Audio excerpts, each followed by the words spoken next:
tri beth i ni'n gofyn amdano nhw yw statws llawn i'r iaith Gymraeg i wedi cael ei chydnabod fel un o ieithau swyddogol Cymru, bod swydd Comisiynydd Iaith yn cael ei greu, fel bod yn sicrhau bod yr hawliau a dawdrwy'r deddf iaith yma yn cael ei darparu, ac yn ola, a falle yr un pwysica a'r un ni'n becso mwyaf yn ei gylch ar y funud, oherwydd na beth mae'r aelod y cynulliad yn becso fwyaf yn ei gylch, yw'r hawliau.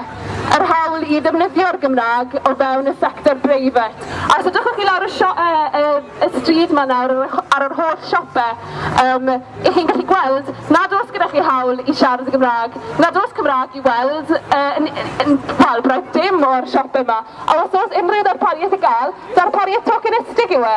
A mae'n bryd i ni ddangos, dim yn unig i'r Llywodraeth, ond i'r busnesau yma, bod na ddim yn ddigonol ragor. A drwy beidio darparu gwasanaethau Cymraeg i bod nhw'n tramgwyddo yn hawliau ni. A mae'n bryd i'r Llywodraeth sylweddoli bod yn hawliau ni yn cael ei gwadu a'i tramgwyddo.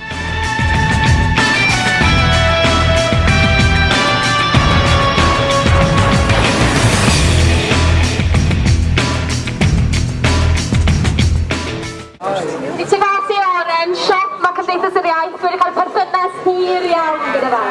Di bod yn labio oren ers blynyddoedd am fwy o darpariaeth i'r Gymraeg, am fwy o wasanaethau i bobl Cymru. I ni gael gweld taw gwlad ddwyieithog yw Cymru, gwlad lle i ni fod gyda'r hawl i gael y gwasanaethau ni yn y Gymraeg.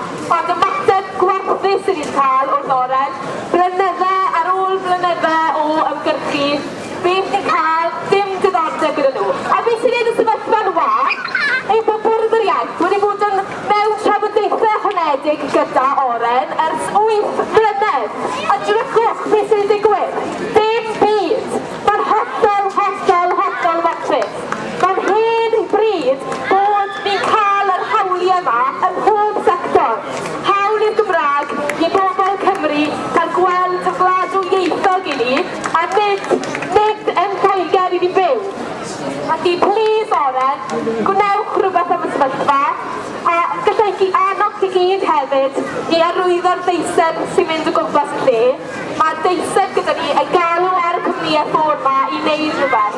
A, wel, ni'n gobeithio taw tro ola yw e, achos erbyn y nesaf, ni'n gobeithio bydd mesur iaith